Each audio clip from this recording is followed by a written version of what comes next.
Okay. Good afternoon. Welcome to the Perris Union High School District Special Board Meeting of July 21st, 2020. The board will be respecting recent orders from the Governor of California, the Health Officer of the County of Riverside, and guidelines for the Center of Disease and Control related to maintaining public health and safety at this time. Consistent with these orders and guidelines, this meeting will be held online only, and there will be no physical meeting location open to the public. The board encourages members of the public to join the meeting electronically. So we'll go to item 2.1, which is a call to order.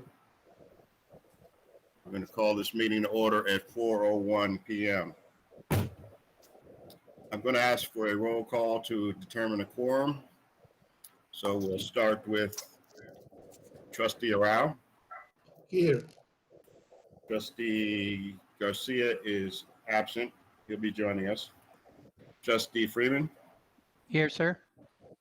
Trustee Nelson. Here. And myself, Trustee Stafford, here. So we have a quorum. We have established a quorum. Mr. Garcia just joined. I see Edward.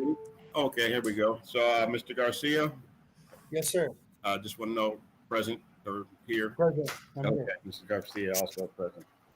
So we have a 5 in favor. We have a quorum, 5-0. All items will be requiring a vote. Will be an oral vote for this meeting, followed up with an electronic vote.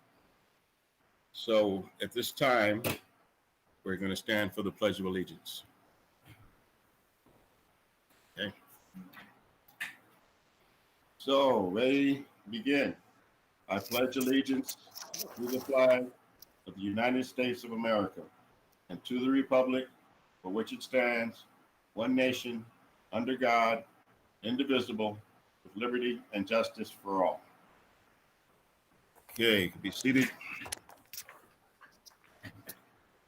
So at this time, we're going to start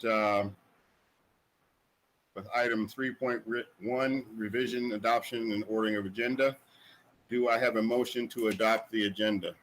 So move. Second. Trustee Arau made the motion. Second by Trustee Nelson. We'll do an oral vote. Trustee Arau. Aye. Trustee Garcia. Aye. Trustee Freeman. Aye. Trustee Nelson. Aye. And myself, Trustee Stafford. Aye.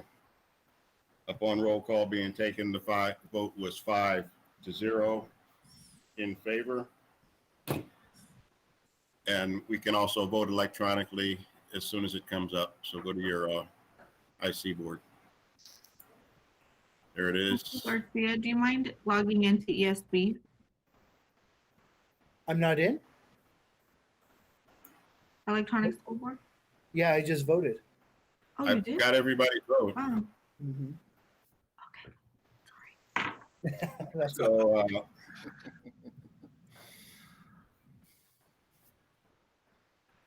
now we'll move to item, I'm going to go back to our meet. Item 4.1, invitation to address the Board of Trustees on non-agendized items. No request this evening, Mr. Stafford.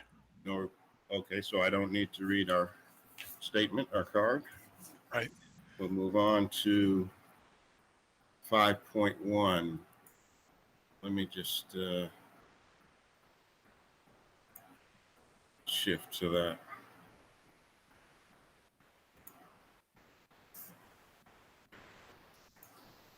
Okay, 5.1 is a personnel item, revised 2020-21 student teacher calendar. Do I have a motion? so move. Trustee Garcia, Second. Trustee Freeman. Is that 5.2, Miss?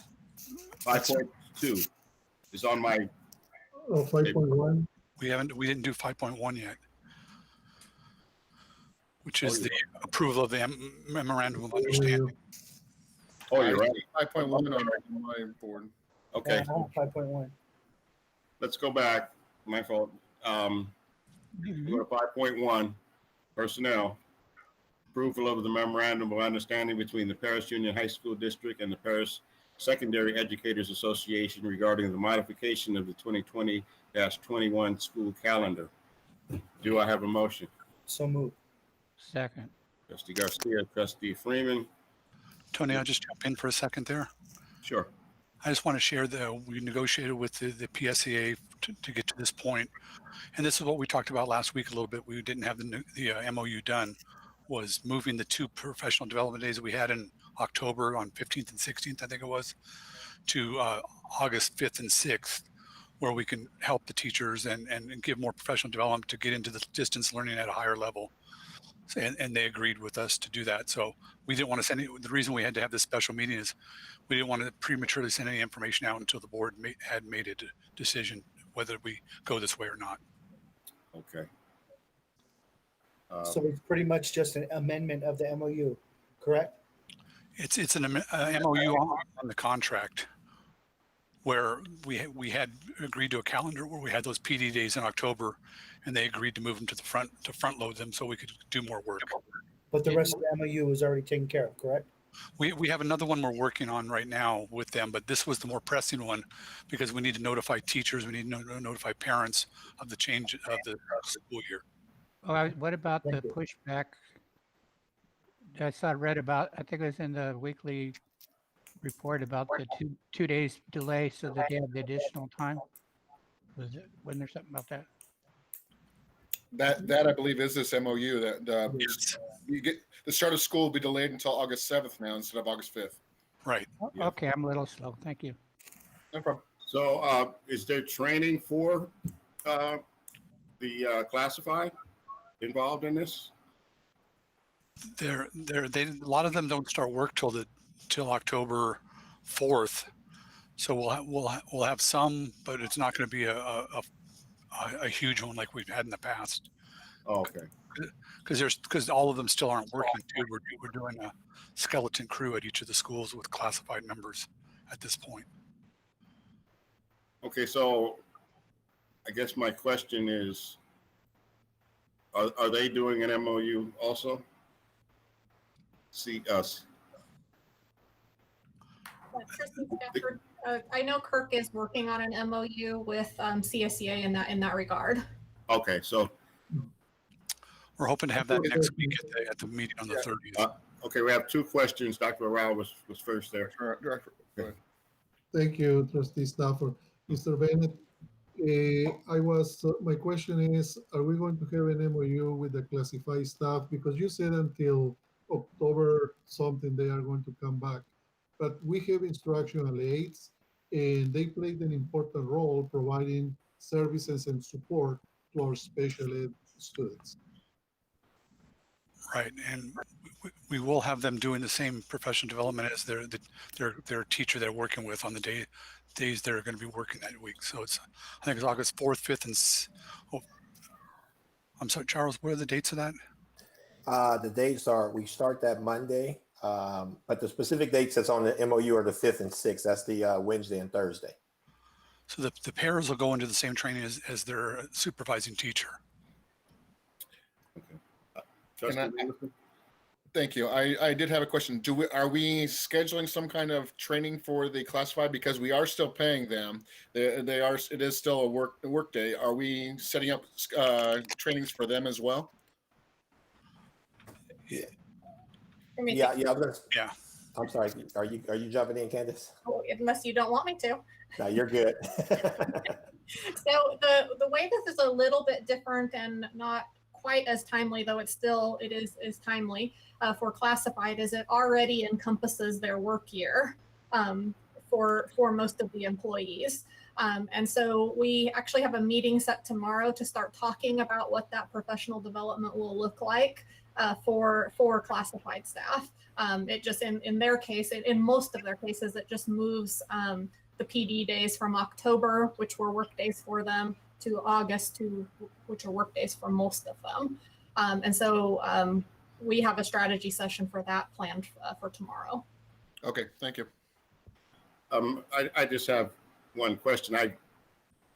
We're employing new equipment, and I would assume some new techniques with custodial and schedules. So before we do that MOU with them, we will be able to discuss what the procedures are going to be and be able to compare it to the CDC guidelines and so forth. Yeah, that's the plan. And, you know, with everything changing as quickly as it has been over the last several months, I would envision Art's plan in terms of with his people training custodial and other support staff, that probably can't even be done in 2 days. It might need to be something that's ongoing, but that is part of our planning process. Obviously, like you said, Mr. Stafford, looking at the CDC and other guidelines and regulations, making sure we're adhering to those, and then training as such. Okay. Trustee Nelson? One more question. Since we're going to be working with skeleton crews and most staff and students won't be on campus, can we use days where they should be working, where they don't have to supervise students? Would we be able to use those as PD days as well? Having them do something, keeping fresh on a lot of this stuff? Yeah, Yeah, definitely. And that's, you know, what John Hannon talked about last week. That was some of his plans as we're going. He'd be working with the campus supervisors to continue to develop their skills and get them more knowledge. So it'll be like, I think it was the SB 382 training and some of the 360 training for them. And then our paraprofessionals also will be getting trained from Mr. Azlabadi. Yeah, no, I just don't know if we have trainings for them to do, and instead of them sitting home, that would be like the perfect opportunity for them to utilize that time. So that was my thought. It's good to know. But at the same time, are we not concerned about them gathering in groups? If we voted to have distance learning to keep everybody not be exposed, why would we group up classified to expose themselves? Some of their training would still be virtually also. It's not all going to be in person. We can have virtual trainings with them now. Some of the custodial things where they're learning how to use a new machine and things like that, that may have to be in person, but that could be at moved from one school site to another. So it's a small group of people at that time, and they could keep their social distancing in place. Okay. Sounds good. Trustee Rao?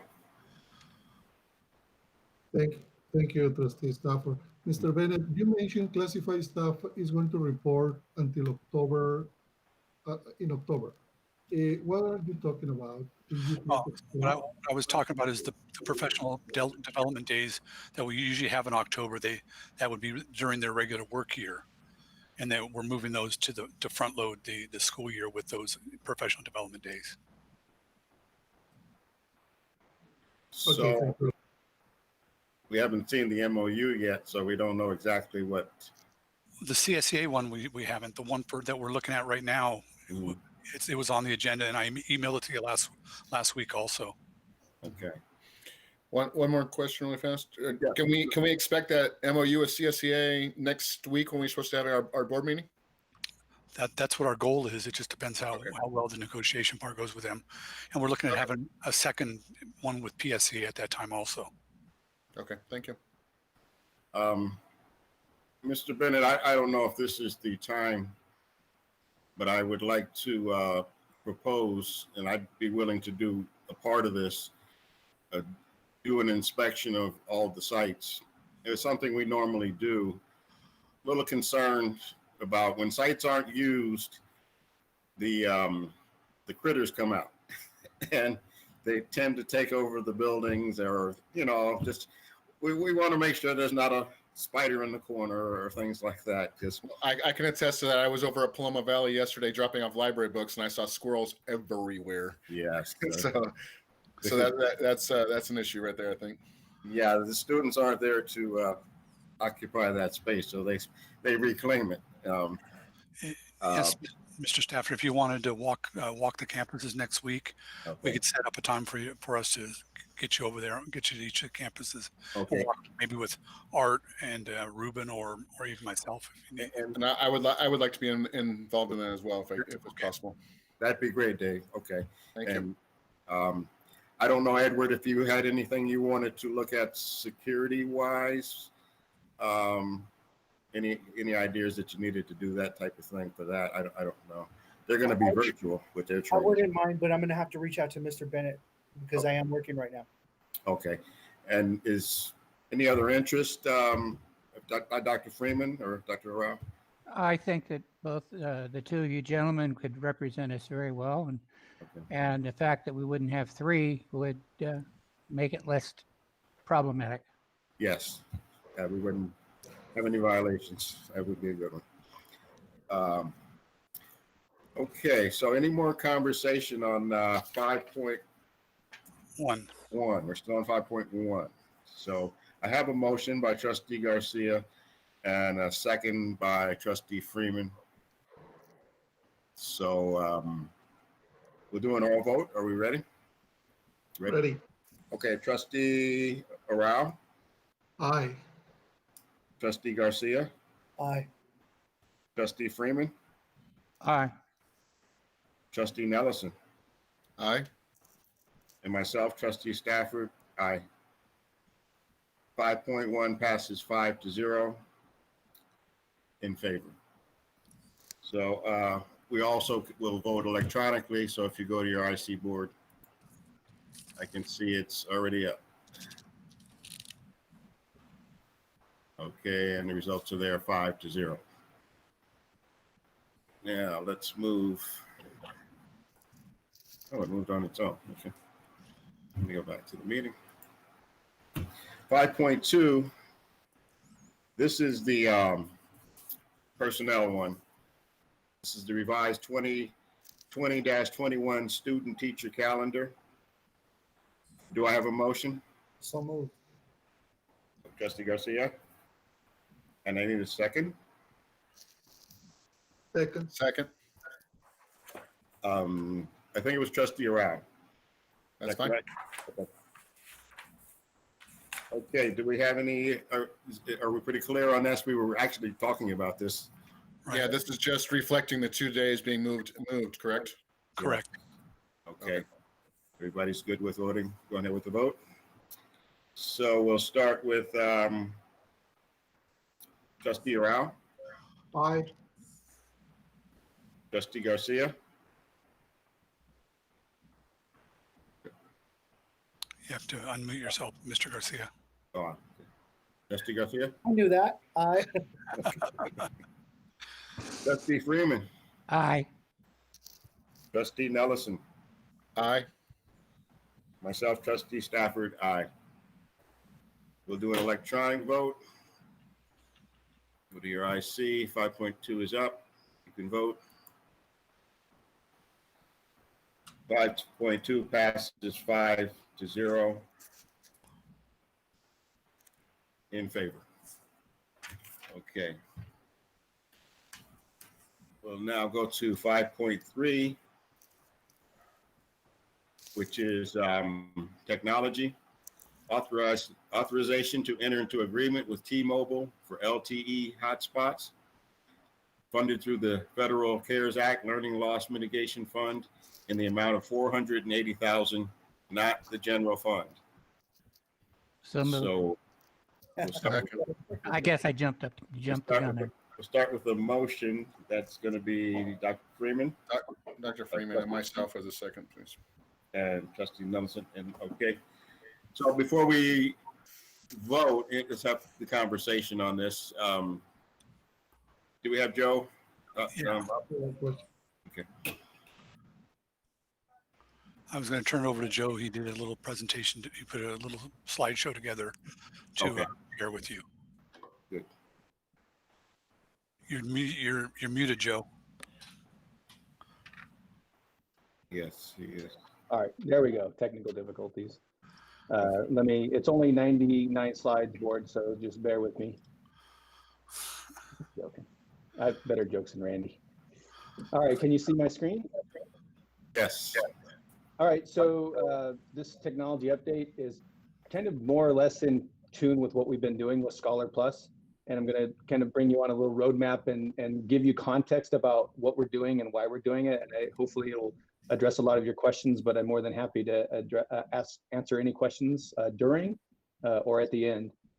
So in case you didn't know, we decided on the term Scholar Plus a long time ago, and we decided on that because we knew that every decision that we needed to make for funding and for curriculum needed to focus on the students, our scholars, and the plus is the technology part of that. And back in 2010, this quote at the bottom that says, ensure that every student and educator has at least one internet access device and appropriate software and resources for research, communication, multimedia content creation, and collaboration for use in school and out. That was a summary of the National EdTech Plan from 2010. That's a pretty awesome quote that is definitely applicable today. We've made some great goals here with this hotspot movement. Before we got started on Scholar Plus, we created the desired outcomes. Many of them I've shared with you before, and I also shared with you before that we did not achieve all these outcomes in year one. I think it wasn't until year 3 that we met our benchmarks for digital citizenship. But these outcomes look pretty interesting. It looks pretty interesting that we created this in 2013, and these are directly applicable to distance learning today. So we were ahead of the curve. But one of the things that we were struggling with, and we've been struggling with, is the last desired outcome, and that was to provide equitable access to learning experiences for all students, especially students in underserved populations.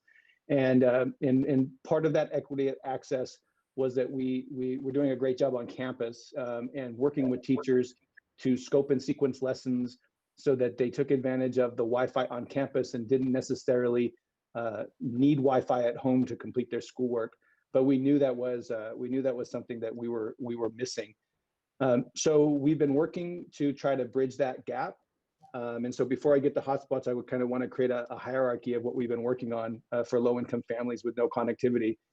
The FCC had a pledge, and part of that pledge was recently with the coronavirus that providers would not terminate service due to the inability to pay bills. They would waive late fees, and they would provide broadband for 60 days. That was when we first went out on closure, but I believe that many of the providers extended that. And sort of the next step would have been we reference families to providers. If needed, I have a list off to the side of all the providers and everything that they offer, and we provide that list to families to try to work on this through the consumer level model.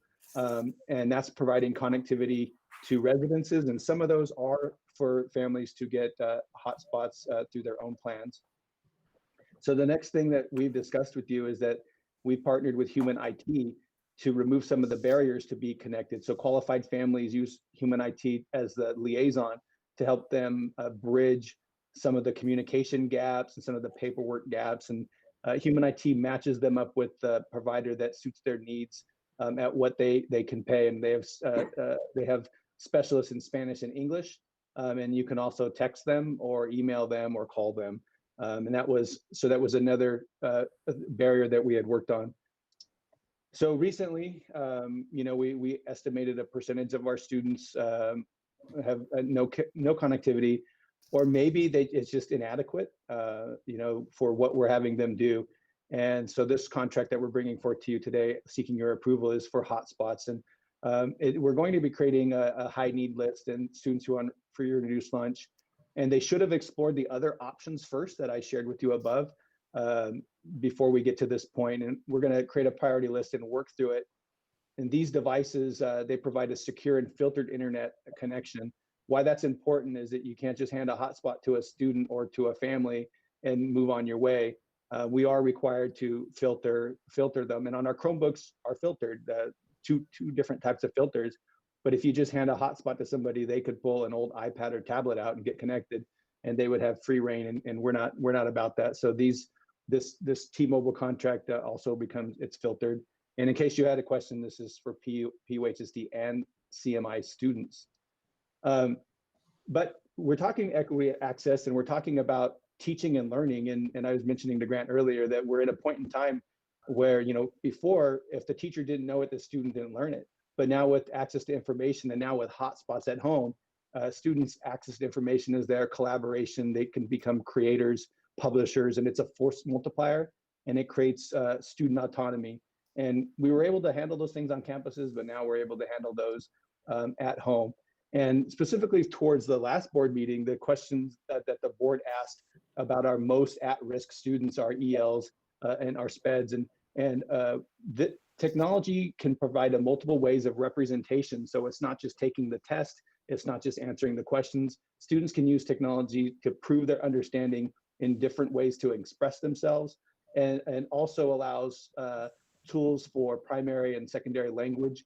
And it also stimulates interest and provides motivation, which is definitely important for our struggling students and those most at risk. And not to be outdone, we've been out for a long time and we haven't seen our students. So I thought it would be appropriate to say, here's our students. And obviously for those at home, this was taken before the coronavirus, and I see none of those kids are masked up, but in case you were wondering, this was prior to any of that. And some pictures of teachers doing some great things that we're gonna still do in the distance learning environment. And this last quote by John Dewey, if we teach today's students as we taught yesterday, we rob them of tomorrow. And so we've been given a perfect opportunity now to tie it all together with what we've been doing for Scholar Plus and sort of achieve and not rest on our laurels, because we have a lot of work to do, but achieve that equity gap that we've had prior to this. And last slide is Connect, Learn, Grow. It's what we say in Perris Union High School District, and I can open it up to some questions. I have a question. Didn't he come out today and say something about the state regarding this particular issue? That I only read part of it, but it seemed to me there was something about they were going to be requiring this and providing something for it. Am I totally? I don't know. Often what we've done with Scholar Plus, we've been ahead of the curve and we're not doing what we're required. You know, we were the first district in the Riverside County to go one-to-one with Chromebooks. So they might be requiring it, and then maybe they can pay us for it, or the federal government's paying for us. But we're we do more than what we're required, and they might be. They might I saw something that Anna sent us from this one of those articles that they have. There was something in there about that. So maybe you could look for it. Okay. I'm sorry. If somebody, Dr. Rao. Thank you, Trustee Stafford. Mr. Williams, we are ordering, or we are prepared for 2,000 hotspots for 2,000 students for the whole year, right? How did we determine that number that is 2,000, the ones that we are going to need?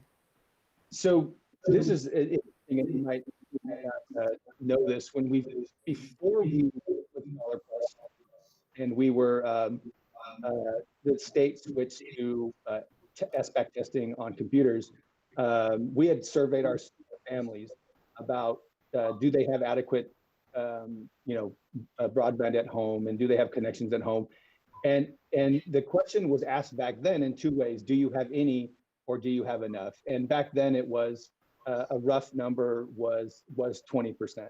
And as we move forward, that's sort of been the number in the region. I can tell you that that I would be more than happy to estimate it on this side than that side. And I would be more than happy to stand in front of you and say, hey, by the way, I needed 21% or 22%, then to come back to you later and say 20, we need 20%. But some of that's also determined by data throughout the state of California. I think that the Nutrition Services has presented a few times about is it called the National School Lunch Program, and how we qualify that.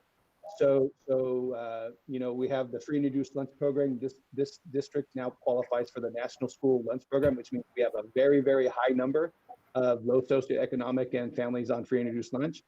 And also it sort of is that estimate from other districts that are in our same bracket in our E-rate reimbursement. So we currently get reimbursed like 80-something% from E-rate. And if we compare that to other districts at other district regions, they too have estimated that it's around 20% that are not, it might be less that don't have any internet, but Dr. Brown, it's a great question. It's also adequate internet that they can do rich simulations. Yeah, the direction of my question, I'm saying that this is just for the monthly subscription, right? The company is going to provide the hardware. So the 2,000 is a kind of a reliable, probably high accuracy estimate. I was just trying the direction. He's froze up. That need the hotspots we have, oh, yes, you need, not a problem, don't worry, we are going to order them, and then they are going to start falling behind because we don't have them ready. We need to go through that process. But it seems that there is a high probability that it's accurate. So the details worked out on the implementation and the managing them and getting distributed. We've been working feverishly with the models that are out there on hotspots, and this specific model, there was no charge for equipment. There was all these other no charges, and also working with them, the ability to have them like ASAP at even the first day of school. So we went with the company that wasn't charging us for the equipment, and that pretty much gave us assurances that within some timeline, we would not be waiting on these. Excellent. Thank you, Mr. Williams. Trustee Garcia? Yes, Joe, I had to write it down because we were all asking great questions. Will we still be able to monitor if a student that's using the hotspot, if they're suicidal or looking up information related to hate, shootings, or violence, or anything like that? It's a great question, and that's a good reason on why we were trying to talk back here. Can we pair that up with just their Chromebook, right? So as you might not know, or you remember that on our student Chromebooks, we have a platform that is a student safety and internet filtering platform.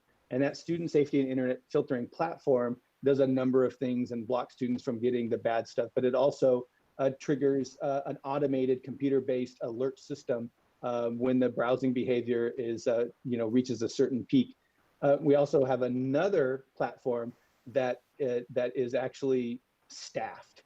So there's it goes through their use, and when it triggers an alarm, that is vetted by a human being.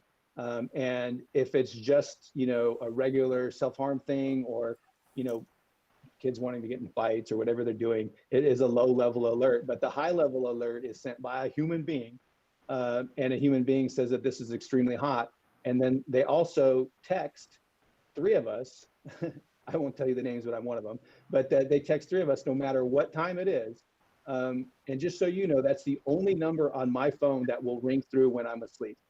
So sorry, Mr. Bennett, or sorry, anybody else. If you call me when I'm sleeping, that phone is not ringing. But I programmed my phone to ring through no matter where I'm at, and we get those alerts. So yes, they're still filtered, and we're still successful at keeping kids safe. Okay. Trustee Nelson had a question. Thank you. Piggybacking on Mr. Garcia's question, is the filter set is the filter set in the hotspot itself, or are they going to be able to get around that with any device that they have? I know you were talking about that earlier, but I'm just trying to get clarification here. So this is what's interesting, is that we're definitely wanting to not have barriers to learning. So let me just preface that. On our campuses, any system that we created that created a barrier to learning was a problem. So for instance, if you logged on and had a splash page, and the splash page made you click a bunch of stuff, and you know what I'm talking about when you go places, and that splash page creates a barrier to learning, that's a problem. And if we don't need that barrier, we're going to remove that barrier. So we try to remove barriers, but we also try to be safe. So to answer your question, the Chromebook is 2 different types of filters, and the hotspot in and of itself is also filtered. And it also is SIPA compliant. So we might be dialing that in, the kids might not be able to see some silly stuff that they're used to seeing, because we don't block time wasters. Like, we're not that rigid. So that means there's 3 layers of filtering. And so yes, the hotspot is also filtered and SIPA compliant. Joe, I had a couple of questions. Am I unmuted? Yeah. Okay. Since we had a Scholar Plus program, put us ahead of the game, really, because we were already operating a program out of all of the sites. So our Scholar Plus, if I can remember correctly, is accredited. Is that right, Grant? So I'll jump in here. I am extremely proud that when Dr. Parlene Garcia and the school board approved the naming of our online program, Scholar Plus, and I in no point in time did I try to dissuade them, because our Scholar Plus teaching and learning program, in fact, I loved it. that they called it Scholar Plus, but it does create some confusion that Scholar Plus, the accredited school, and Scholar Plus, our program. But I will steal Grant's thunder and he can jump on. Scholar Plus is accredited and WASC accredited. Yes, I remember the process with this. That's the school. There's like two different things we're talking about, Tony, with Scholar Plus name. The new school that we opened up over there on the Perris Lake campus, Yeah. Scholar Plus Learning Academy, that's accredited by the WASC. It got an initial accreditation last year. The Scholar Plus on Teaching and Learning Initiative, that's not something that would go through accreditation. Oh, okay. Think of it, for those of you been around for a while, is, when for E-rate funding, districts were required, and this is, when Randy talks about the required, they were required to submit a technology plan. And when I was a teacher, I thought that was silly. And here's why: because the technology plan was really removed from teaching and learning. And it was the tech department saying, we need this and we need that, but it was a disconnect between teaching and learning. And so we created our Scholar Plus Teaching and Learning Plan, and we did not call it a technology plan because teaching and learning comes first. But in simple terms, it is the plan that gives us our technology for modern teaching and learning. Okay, so maybe the question be a little more basic. No matter what school a student's going to, if he's a senior, his diploma, he will be accredited, right? Exactly. And even the adult ed program. Okay. Ms. Garcia did a great job getting the adult ed program accredited also through WASC. So the people graduating from there have a legitimate diploma. That's right. We were there, Grant. I remember that. Yep. Yeah. Okay. The other question is the requirements for a student to get the hotspot. Let's say they do have internet in the home, but maybe the parent uses it to work on, or there's a lot of people in the home. That doesn't disqualify them from being able to get. It doesn't disqualify them, but we're going to be doing our best to create that priority list. Okay. And also, I don't know if you saw the interview with Menifee 24/7 the other night.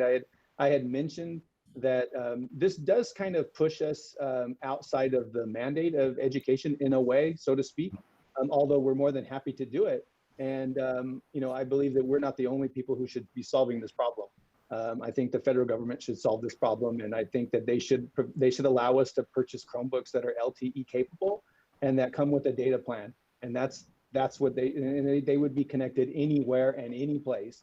If they have a two-parent family and they're staying with dad that weekend and dad doesn't have Wi-Fi or mom doesn't have Wi-Fi, our devices would be connected at any time. And I also stated that in the Menifee 24/7 interview that, maybe there are local groups that would want to reach up and help us meet these challenges, including Chamber, including Rotary, including faith-based organizations. Given that, we are still going to meet the challenge, but I do believe that we should push for this be a more comprehensive plan for all districts. Okay. And one more thing, repairs and replacements. How will students, no matter what happens to the device, the dog could chew it up, whatever, but how will they physically get a new one? Is their responsibility the same as their Chromebook, signed out as like their Chromebooks? Pretty much. Yeah. These are such great questions that people are going to think I gave you those questions to brag about what we do. Like they're excellent questions. So it is business as usual. Our district has been what we call a self-maintainer. We don't ship our Chromebooks out to a third-party provider to repair them. We estimate, and it's been a pretty good estimate. We've been doing this since 2013. We estimate when we refresh Chromebooks every year, how many might be damaged, and we buy parts, bezels, hinges, screens, screws, batteries, and we self-maintain them. So that is still going to happen, where if a student damages a Chromebook, they're going to fill out a form on what happened, and we're going to do a triage on that Chromebook, and we're going to turn around and they're going to leave with the Chromebook. It might be a loaner, it might be the permanent one because the other one is going to be repaired. But this is, I don't want to misspeak, but when I say that, technology and education can be the most democratic thing that we do. Not that it is, but it can be. It can be that there's this equal playing field for all of the students, and we don't charge students for power, for lights, for watering the field. We don't charge we don't charge students for all that kind of stuff. So there needs to be a certain level of understandable breakage, and that we're not looking to make any money off of them. Although we do provide fines, and we would work out that with the student. Okay. And one question, the act where the money is coming from, the CARES Act, is there more money in that pool of money for us to spend and draw for other things that we're going to need? Just as a general question, you don't have to go through every detail. That'd probably be more of a, well, anybody could answer that. You all have different departments, but Grant, okay, Candace. Sorry, I didn't mean to overstep anyone. That's okay. So yes, that's part of the federal CARES learning loss mitigation funding sources that were part of the Budget Act. And so yes, there is additional dollars there. And remember, that's backfilling the cuts that we would have received. So we definitely want to be able to buy additional things to support distance learning and even hybrid when we move to that. But we also need to use some of that to fill in the budget deficit. And we're working through that now. Okay. Trustee Freeman? Thank you, sir. Mr. Williams, I think that what you're describing is absolutely fantastic. And I think that we should do anything and everything to let everybody know what it is we're doing, not just the students and even the families, but the entire community, because we get subjected to all kinds of criticisms for what we do and don't do. And this is something that is extremely fantastic. And I think it might help to ease some of the concerns that people have in the community. I mean, if we could get it and maybe give a speech to the Rotary Club, and, stuff like that, just to get it out there, because I think what we're talking about is absolutely fantastic. Yeah.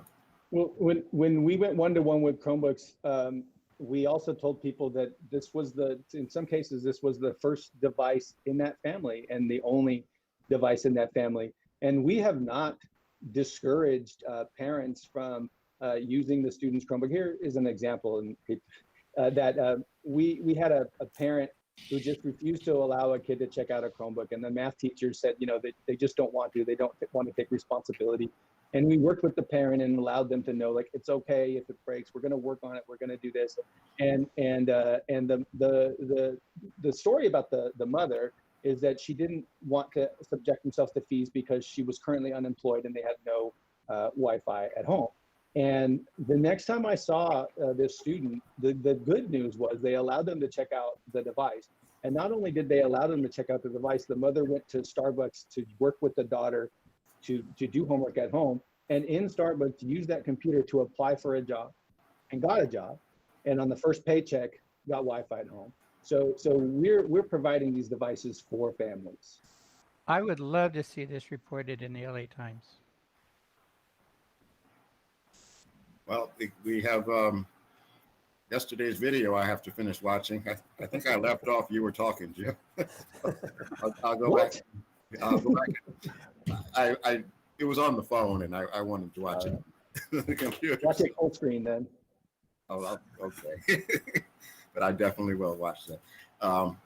So where are we at here? We're You had a motion and you had a second okay. We have a second. discussion. So any more questions? Any more concerns from anyone? Okay, so we'll take a oral vote. Trustee Arau? He's frozen right now. Oh, he's frozen. Okay, well, we'll go and we'll come back. Trustee Garcia? Aye. Trustee Freeman? Absolutely. Trustee Nelson? Aye. Dr. Rao's back now, Tony. Dr. Rao? Oh, he froze again. Oh, Maybe we need to get him a hotspot. yeah, Yeah. in the hotspot. I'm back. Aye. Trustee Rao and myself, Trustee Stafford. Aye. So go to your board IC and we can vote. And it's up. While you're doing that, I just, I really want to thank the board. We had originally set up for July having no board meetings, and next week will be our 4th board meeting. But I think the work that we're doing for our kids and our families is going to pay dividends. And I really appreciate you willing to put in the time to do what's right for our kids and our families. Thank you, Grant. I have everyone but Dr. Rao. He must be frozen again. No, he's muted, but he wasn't frozen. I don't. Well, Okay. Am I back? I Yes. just approve it electronically. Yeah. there it is. Okay. Thank you. So 5.3, technology passes 5-0. So that 5.3 is great. That's a great program to get that Wi-Fi out there. So, so next, Are we what do gonna got? have comments by the board or anything?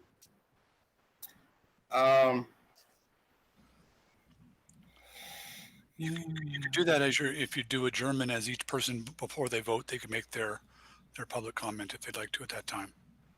Okay, so we'll go through 6.1, but before we vote, Before you vote, when they go to vote orally, Yeah. do the report at that point. okay. So we're now at item 6.1, which is adjournment of the special board meeting of the Board of Trustees for July 21st. Second. We have Trustee Freeman, Trustee Nelson as a second. We'll go slow because you can make your comments as I ask you to vote. So Trustee Rao, any comments? Thank you, Trustee Stafford. No, I don't have any comments at this time, and I don't have questions. Thank you. Okay, thank you. Trustee Garcia. Yes, I definitely want to give a big shout out to Joe. You're doing an amazing job, you and your whole team and cabinet, of course. I don't know if you know, but Joe is a jack of all trades. He's helped me out. I'm not going to say exactly what he knows what I'm talking about, but fantastic job. Keep up the good work. Thank you. Trustee Freeman. Thank you, Mr. President. And before I enthusiastically vote yes, I would like to say somebody made a suggestion, and I want to say that for our last meeting, for one of our last meetings, I was in San Diego, and just to make sure that I could participate in these, I was provided with a mobile hotspot. And I think that it would be a good idea to make that available to all of the board members. There's no reason why we should be requiring anybody to have to come up to a certain level of Wi-Fi ability simply because we're serving on a school board.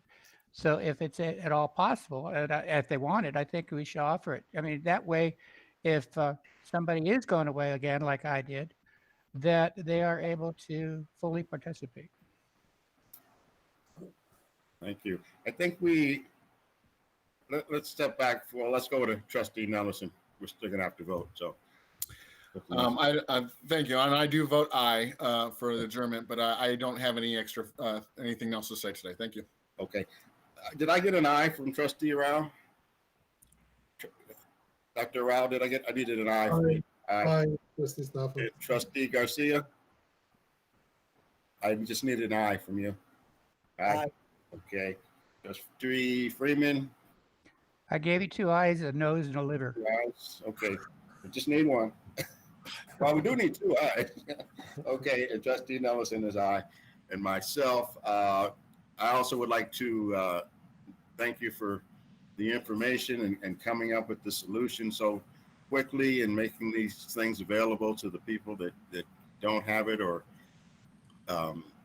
services take longer to get now. They may not make it in time, and explaining how things are accredited so that the students and the parents are really comfortable with those things, that they're getting those things. And just thank you.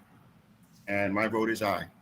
So you can go to your electronic school board and vote.